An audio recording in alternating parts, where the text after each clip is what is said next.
Hey folks, Phil Gallagher here for the last round of daily D&T for this week. One more day of Bioblight. One more day. It's almost over. It's almost over. Alright, let's do it.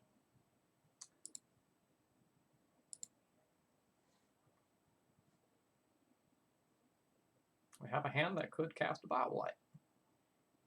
It's a rarity. Opponent is mulliganing very aggressively. That means Chalice and Freebooter are probably going to be good. And that Plague Engineer is probably going to be bad. We're probably going to go Cavern of Souls on 1 for Mom.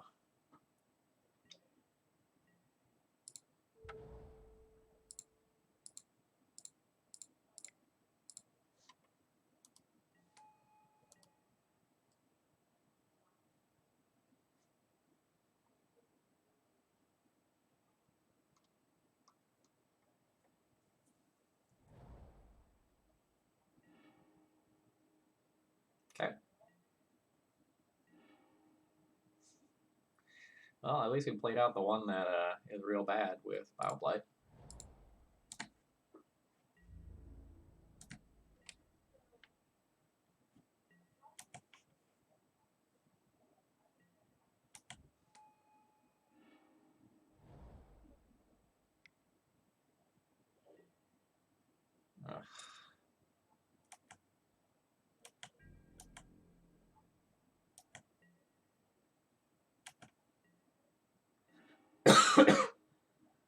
So now all of our cards are bad. Like, literally all of them. We're playing against lands. This Bioblight is going to do nothing. Our Kitesail Freebooter probably does nothing.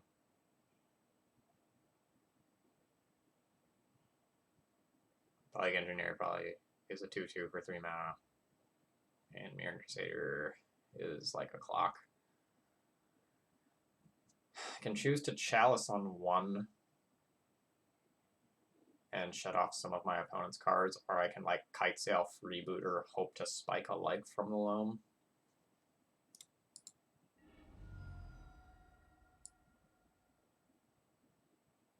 I can't even fetch a Scrubland with this land. Great.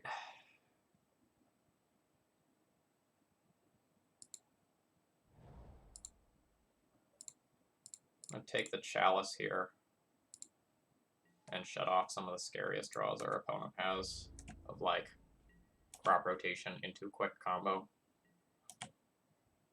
And I'll save the Kitesail Freebooter in hopes of using it surgically to get a life from a loam out of their hand. But stopping exploration before it hits play is pretty huge. God, fucking mana base is so bad. Yeah, we've lost this game already.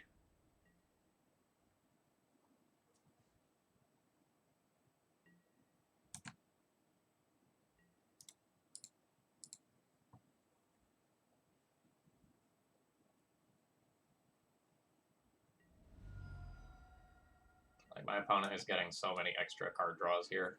It's not even funny. Then as soon as they find a life from the loam, we just get Wasteland Fort locked out of this game.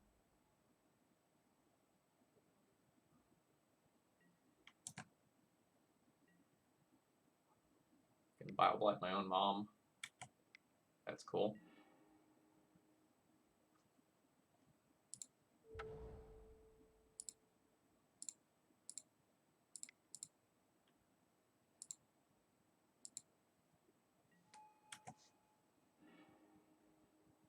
Cool. We got a Sylvan Library. We did it, YouTube.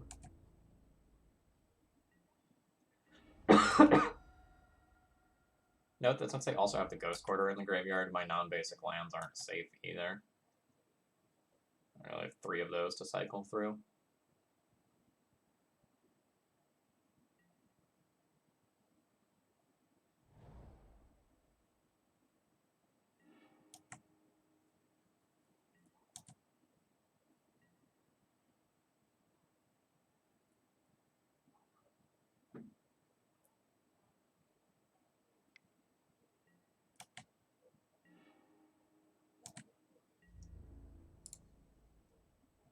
I just lose to a Punishing Fire if I make the Mom attack.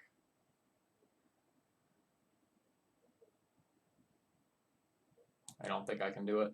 I don't know whether or not they are red-green yet, but I don't think I can risk it. I think the blue versions are more common right now, but like I've definitely played against the Punishing Fire lands deck in the last week. Great.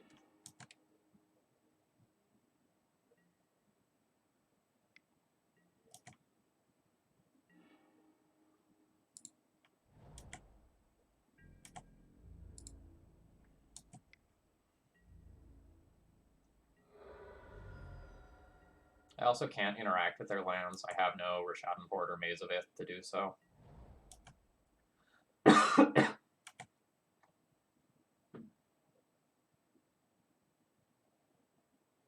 I also can't really concede this game until I actually know more about their deck.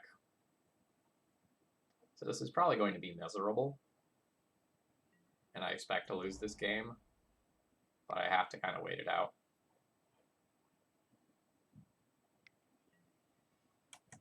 Yep, okay, I lose to that.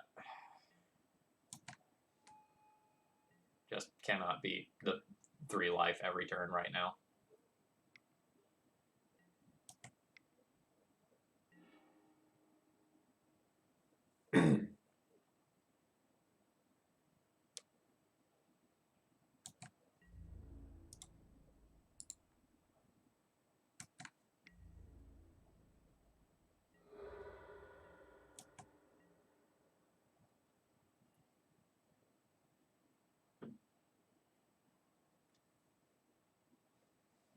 Like, honestly, I think my opponent just makes a food every turn, and it just outclocks me.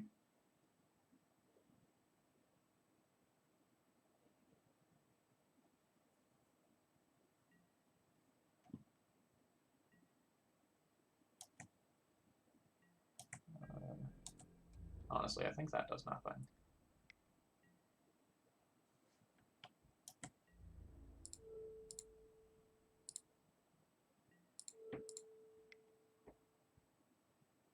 Yeah, it's a Punishing Fire too.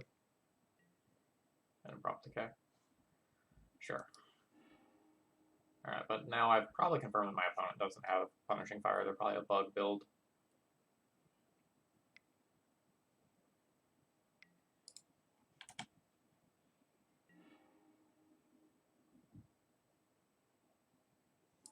Nice file played, idiot. I guess, like, there's worlds where I Recruiter for Revoker on this, and I'm not technically dead.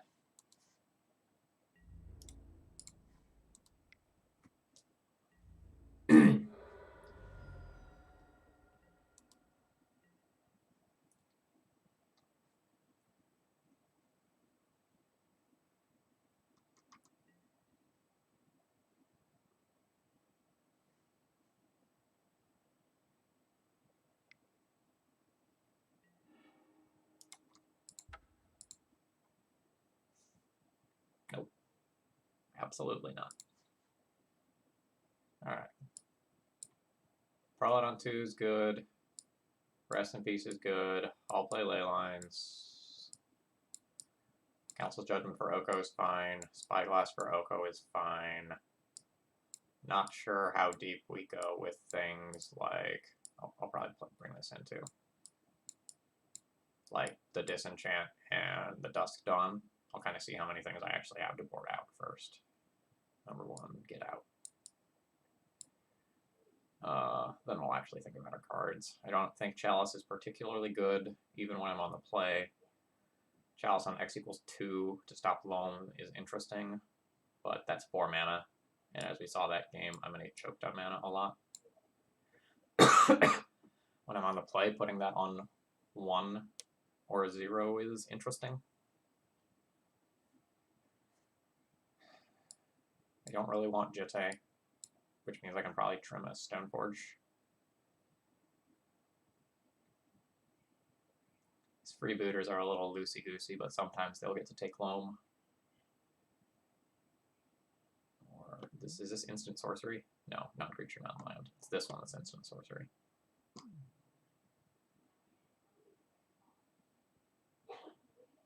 The Dust, Dawn, and Disenchant are borderline. I'm at 26 creatures with this configuration, which is like really, really, really good for a post-sideboard game.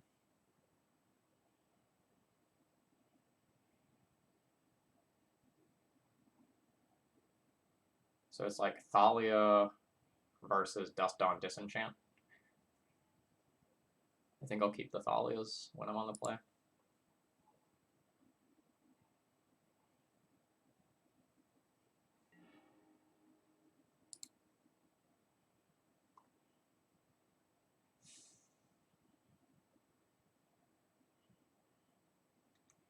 Okay.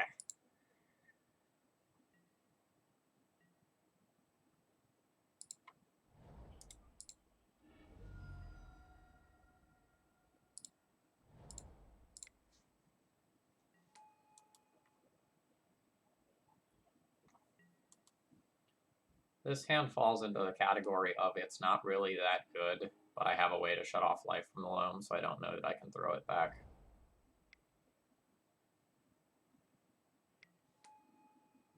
Great.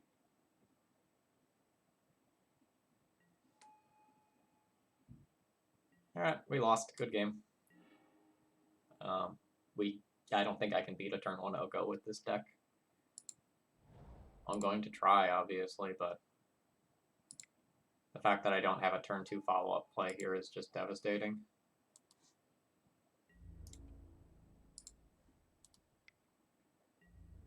And then I'm going to get ported down next turn, so I can't deploy Prelate or Sword. Even if I did, neither one of them super matters.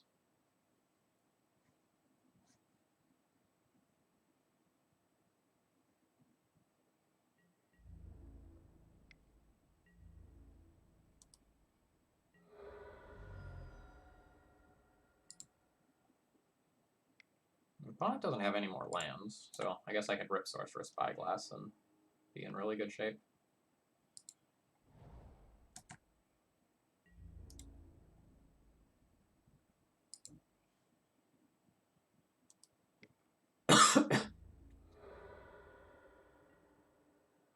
So I don't think my life total matters this game, which is why I'm just completely ignoring the Elks.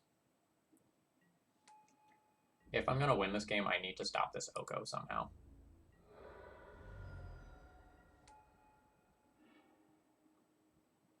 Alright, so Nurturing Peatland was my opponent's draw. Ugh, great.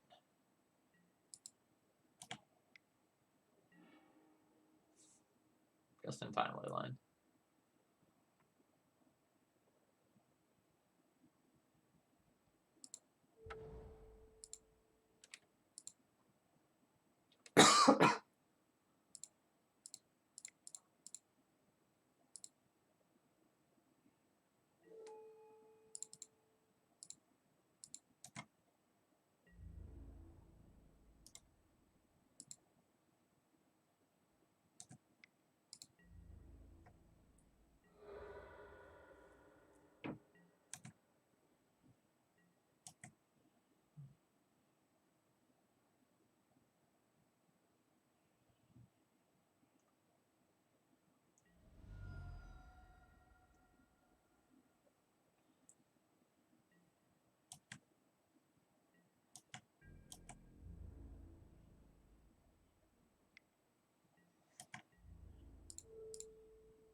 I'm not playing around anything this game. If my opponent has cards with relevant text, I'm losing this game. And I just have to hope that I've shut off my opponent's removal, most of which should be at 2 with things like Abrupt Decay, Assassin's Trophy, stuff of that nature. Opponent should port down Snow-Covered Plains here. Oh, nope. They've given me the Out of Council's Judgment off the top, which is cool.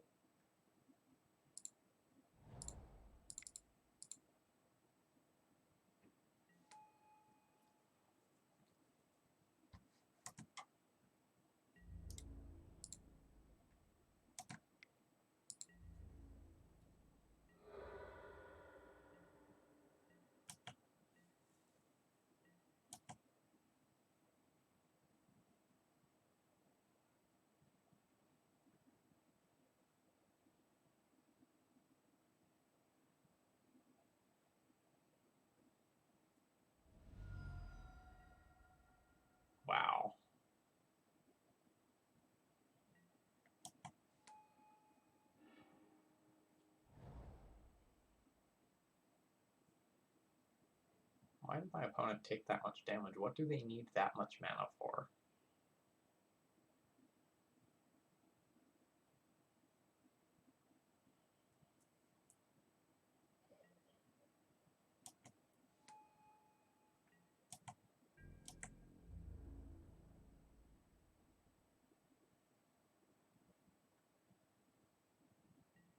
I'm really surprised that my sword didn't get elked.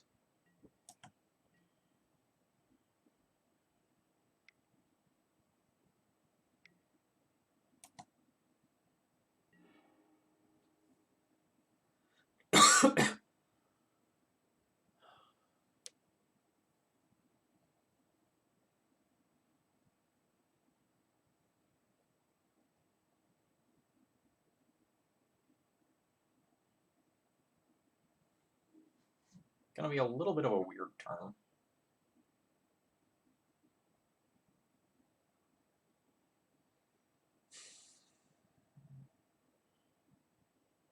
Crop rotation, this copy is real bad for me. Real bad.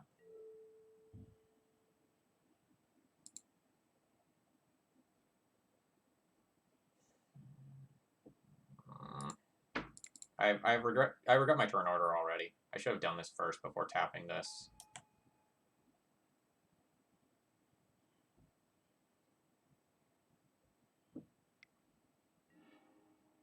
Yeah.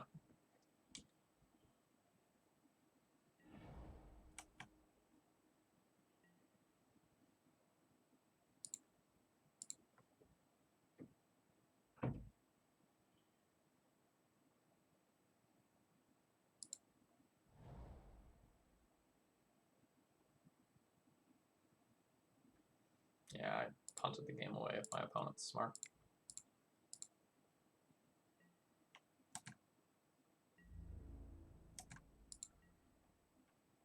Should have held back.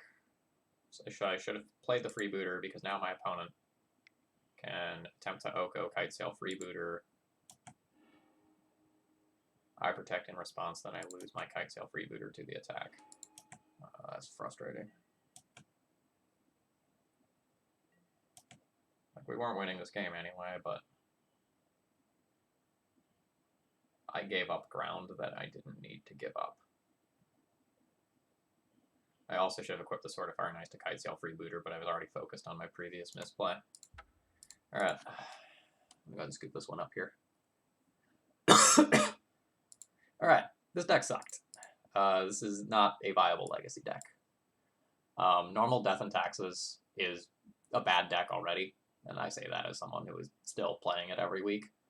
But this deck fumbles all over itself. No need to mince words.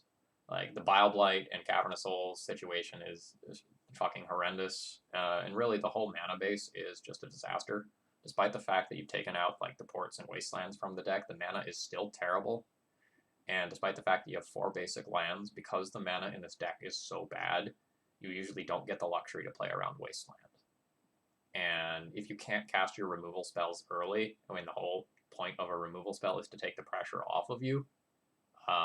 Like, why is it in your deck? Like, there's essentially double black splash cards in this deck that are meant to be cast on turn 2. The mana base doesn't support that. And the Prismatic Vistas are really bad with Bile Blight, because if you need to fetch a Plains in order to cast, like, say, your turn 1 Mom or an early Stoneforge or Thalia, then, like, this isn't a reasonable spell. So a lot of times Bile Blight ended up being like a turn 4 removal spell. We were supposed to be theoretically good against combo, and we just got absolutely destroyed by Sneak and Show, despite the fact that we have like these Chalices and Kitesail freebooters. So I don't think we actually gained anything by playing this deck list. I think we tripped over ourselves too much. Our mana was really awkward. And I think we are worse than Humans, Death and Taxes, and Deadgirl Ale. I think being in this middle ground was not a healthy place to be. So I'm happy to experiment with things, and I'm doing a lot of that right now to try to solve some of Death and Taxes problems. But this isn't the direction to do it. Missing Swords to Plowshares was terrible. Bobblight as a removal spell was bad. The Chalices didn't really do a lot in a lot of our rounds. Like, we got paired against Maverick, where we just boarded it out. We got paired against Sneak and Show, where it doesn't stop the primary win condition. When we played against a bunch of the other decks, they just had Oko, so even if the Chalice was doing something short term, it wasn't doing anything long term, and my opponent could unlock their cards later. So I think it is back to the drawing board as far as ideas go. I hope this week was enjoyable, and if you're keeping count recently, more of these Death and Taxes leagues have been not cash finishes than have been cash finishes recently. Now, part of that is I'm playing experimental deck lists, and I could obviously have had much better results with a stock D&T deck list this week. But even when we were playing like games that looked like they would have been reasonable from the Death and Taxes side, Plague Engineer, Oko, Dreadhorde Arcanist are still just absolutely decimating me. So good luck if you're casting Thalias and Stoneforges out there. It's a rough life.